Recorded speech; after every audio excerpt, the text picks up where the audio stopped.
वैसे शत्रुतापूर्ण चीनी रवैया हर बीतते दिन के साथ गंभीर होता जा रहा है।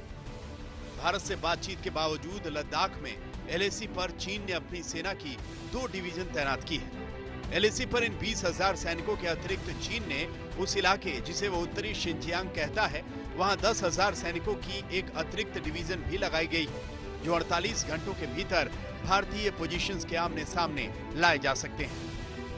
चीन के इस रवैये के बाद भारतीय सेना के सूत्र अक्टूबर तक तनातनी खींचने की आशंका जता रहे हैं। इस बीच खुफिया सूत्रों के मुताबिक पाकिस्तान ने गिलगित बाल्टिस्तान में अपनी सेना की 2 डिवीजन लगा दी है, तो उधर चीनी सेना आतंकी संगठन अल बद्र से जम्मू कश्मीर में हिंसा फैलाने को उकसा रही है। पाकिस्तान को तो शुरू से ही पता था कि वो हिंदुस्तान की फौज का मुकाबला नहीं कर सकता। जहाँ तक चीन का ताल्लुक है, चीन को भी साफ तौर पर नजर आ गया कि हिंदुस्तान की फौज जो है बड़ी ताकतवर है और बाय इटसेल्फ वो हिंदुस्तान के ऊपर हावी नहीं हो पाएगा। ऐसे में चीन और पाकिस्तान इकट्ठा होकर 2 तरफा लड़ाई की कोशिश कर रहे हैं और साथ ही साथ वो कोशिश कर रहे हैं कि हिंदुस्तान के अंदर सैबोटाज के माध्यम से, खास करके लाइंस ऑफ कम्युनिकेशन के अंदर बड़ा क्योस और मेहम क्रिएट करें, जिससे उनके लिए आसानी हो जाए। भारत के सामने चीन की ओर से पेश की गई इस चुनौती को लेकर सरकार विपक्ष के सवालों से भी घिरी है।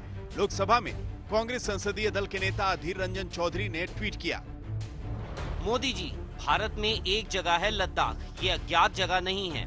आप भले भूल जाएं, लेकिन हम 2 खतरों से लड़ रहे हैं, कोरोना और चीन। एक महामारी है और दूसरा मसला क्षेत्रीयता का है। ऐसा लगता है कि आप अभी भी शी जिनपिंग की संक्रामक मुस्कान के प्रभाव में हैं।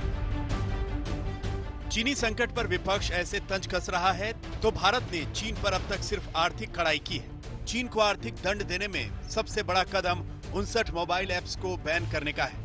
चीन ने आधिकारिक प्रतिक्रिया में इसे WTO नियमों के खिलाफ बताया है, तो चीन के सरकारी अखबार ग्लोबल टाइम्स के संपादक हू शेजिन ने मजाक उड़ाते हुए लिखा, अगर चीनी लोग भारतीय सामानों का बहिष्कार करना भी चाहें तो उन्हें अच्छे भारतीय सामान नहीं मिलेंगे। भारतीय मित्रों, राष्ट्रवाद से बढ़कर भी कुछ होता है। वैसे हू शेजिन को जवाब भारतीय उद्योगपति आनंद महिंद्रा ने ये कहकर दिया, मुझे लगता है कि ये कमेंट भारतीय उद्योग के लिए प्रेरक हो सकता है। हमें उकसाने के लिए धन्यवाद, हम खरे उतरेंगे। वैसे WWE wrestling champion the great खली जैसे भारतीय भी हैं जो ऐप बंद करने के फैसले के खिलाफ हैं। इसको बैन करे चाहे चलाए, इसका मेरे हिसाब से कोई भी फायदा नहीं है।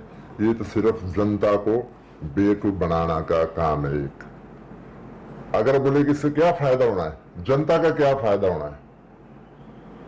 अगर इतना जनता का फायदा होना है बंद करके, तो इतना लेट क्यों हुए? ये मेरा क्वेश्चन है। जाहिर है कि चीन के संकट पर मोदी सरकार की अग्नि परीक्षा है। चीन के विश्वासघात के साथ उससे अंदरूनी जंग भी लड़नी है। दिल्ली से कमलजीत के साथ मंजीत नेगी, आज तक।